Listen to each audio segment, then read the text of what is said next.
Hello guys, good morning. তো আবার একটা নতুন ব্লগ নিয়ে চলে এসেছি। আজ তোমাদের সঙ্গে শেয়ার করব ম্যাঙ্গো রোল সন্দেশের রেসিপি।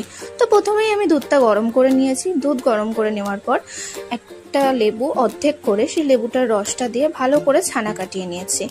এখন ছানাটাতে জল ঝরতে দিয়ে দিয়েছিলাম। ভালো করে জল ঝরিয়ে নিয়ে এখন ছানাটাকে ভালো করে একটু ছাড়িয়ে নিচ্ছে।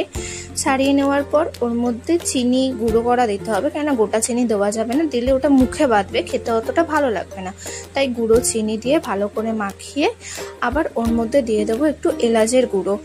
এবার তোমাদের কাছে যদি এলাচের গুঁড়ো অ্যাভেলেবেল না থাকে, তোমরা একটা এলাচ নিয়ে ওটাকে ভালো করে ছাড়িয়ে ওর দানাটাকে ভালো করে গুঁড়ো করে নিতে পারো। এবার গুঁড়ো করে দিয়ে মাখিয়ে এখন এই যে সন্দেশগুলোকে একটা শেপ দিয়ে নিয়েছি। এবার তোমাদের যেরকম ইচ্ছে দিতে পারো। আমি লম্বা দিয়েছি, যেহেতু ম্যাঙ্গো রোলটা লম্বা শেপেরই সন্দেশটা হয়, তাই ওরকম দিয়েছি। এবার আমগুলোকে একদম পাতলা করে স্লাইস করে কেটে ওই স্লাইসের মধ্যে সন্দেশটাকে রেখে ফোল্ড করে দিলে রেডি আমাদের ম্যাঙ্গো সন্দেশ রোল।